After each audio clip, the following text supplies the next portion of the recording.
اسباب سقوط الكفته يا جماعه من على سيخ وانت جاي تحطها على الشوايه على الفحم. ليه الكفته بتقع من على السيخ يا جماعه على الفحم؟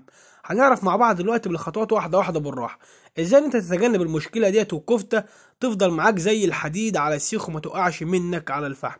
لو انت بتعمل كفته في البيت عندك وبتشوي كفته في البيت عندك سواء في عيد الاضحى او في اي مناسبه، او انت هفك الشوق يا عم ونفسك تاكل شويه كفته تكون معموله على الفحم زي الناس اللي بتعملها في المطاعم، انا ليه ما اعملش كفته عندي في البيت مثلا زي المطاعم كده؟ ولكن هقول لك دلوقتي ازاي الكفته بتقع منك على الفحم. شايفين الحلاوه يا جماعه؟ ادي الكفته اهي. هنقول لك بقى الكفته ليه بتبقى بنفس الشكل ده في المطاعم، وليه حلو في المطاعم وما بتقعش على السيخ، ما بتقعش من على السيخ على الفحم، لان في البيت عندي الكفته بتقع. طب انا اعمل ايه؟ مع بعض دلوقتي بالخطوات واحده واحده براحه. حتى لو انت شيف مبتدئ في مجال المطاعم او مجال المشي وبتقف على الشوايه وبتقف تسوي، ازاي تتجنب المشاكل دي كلها وتبقى انت صنيع محترف او شيف محترف. مع بعض يا جماعه دلوقتي، لو انت اول حاجه اهم حاجه في الكفته ظبط الملح، زي ما قلنا في الفيديو بتاع طريقه عمل الكفته عشان ما نطولش في الفيديو برضه. اول حاجه يا جماعه يكون ظبط الملح كويس. تاني حاجه بقى وهي اللي اهم برضه، ان السيخ بتاع الكفته بتاعك يكون مقفول من تحت. يعني ايه مقفول من تحت؟ مقفول من تحت يا جماعه زي ما حضراتكم شايفين كده، ان يبقى سيخ من اول خرزه او من اول عقله في السيخ من فوق تقفل عليها بصبعك وتضمها على السيخ كويس، ومن تحت كذلك الامر. يعني انت من تحت كذلك الامر تضم الخرزه تقفل بصبعك كده زي ما قلنا في فيديو الشك وفي فيديو طريقه عمل الكفته. هنسيب لكم الفيديوهات دي كلها في الوصف عشان خاطر ما نطولش في الفيديو. تمام، يبقى احنا كده رقم واحد الملح، رقم اتنين ان انت تقفل السيخ كويس من فوق ومن تحت، رقم تلاتة اللي هو اهم حاجة يا جماعة تكون النار هادية زي ما حضرتك شايف في الفيديو دلوقتي. النار تكون هادية، ما تبقاش النار شديدة تحت الفحم، بتكون النار عالية، ده بيؤدي الى تساقط الكفتة منك.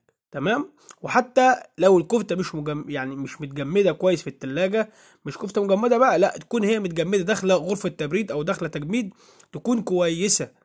تمام، دي حاجة. الحاجة الرابعة بقى وهي ان انت لما تيجي تحط الكفتة لازم تقلب، يعني تقلب الكفتة زي ما حضرتك شايف كده، ما تسيبهاش فترة طويلة على جنب، يعني على جنب واحد، لا انت لازم تقلب على طول رايح جاي، لازم تقلب.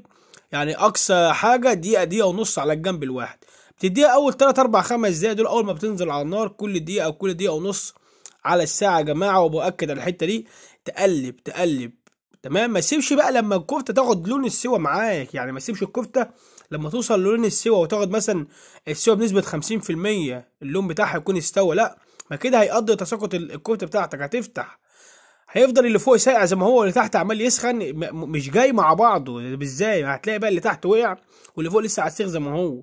يعني ممكن تلاقي يا اما السيخ كله يقع على بعضه يا اما نص العقله هتقع، يعني هيؤدي لتساقط. كل ده هيؤدي لتساقط. بص السيخ مقفول من تحت ازاي في الخرزه اهو زي كده بالظبط، تمشي على كده. تمام، وتقلب السيخ بتاعك ما تسيبوش على جنب واحد لحد ما يتحرق منك او يستوي، تقلب على 4 جنيه. هتبدا الكفته معاك تبيض بعد 5 دقايق من مرورها على النار، هتبدا الكفته تاخد اللون البني بتاعها. الكفته هتبدا تاخد اللون البني زي ما حضراتكم شايفين كده، ولكن ده كباب، ده كباب مش كفته. يعني اللي قدام حضرتك اللي قدامكم دلوقتي حاليا ده كباب. الكفته اهي، الكفته بص هو ده اللون بتاعها النهائي بقى بتاع الايه، التسويه. اه بتتسحب بقى بالنسبه للشغل، بتتسحب بقى وتقدم بنفس الشكل ده. هنعمل لكم فيديوهات تانية كتير عن اي نوع انت عايزينه بالنسبه للمشوي، سواء فراخ شيش طاووق او شيش عادي او فراخ مخليه او اي نوع من المشاوي انت عاوزينه على الفحم هنوريه لكم. بصوا واحده زي ما حضراتكم شايفين كده الكفته يا جماعه، كل عقله لوحدها، ولازم تبقى انت قافل السيخ من فوق اهو كده، السيخ مقفول من فوق. تمام، ولو انت عاوز اي حاجه معينه عشان ما تضلش في الفيديو ده، لو انت عاوز اي حاجه معينه اكتب لي في الكومنتات او هسيب لك حساب الواتس بتاعي، تقدر تتواصل معايا من خلال الواتس. لو انت استفدت اي حاجه او استفدت اي حاجه من الفيديو دوت، يا ريت تدعمنا باشتراك للقناه وتدعمنا بزر اللايك كده، لان اللايك بيرفع الفيديو للناس. تمام، وكده يا جماعه برضو دي حاجه، شفت بيت النار عامل ازاي هناك، تسحب منه على قد شغلك، تسحب منه على قد الشغل تحت الكفته. مع تحياتي ليكم الشيف خالد مافيا.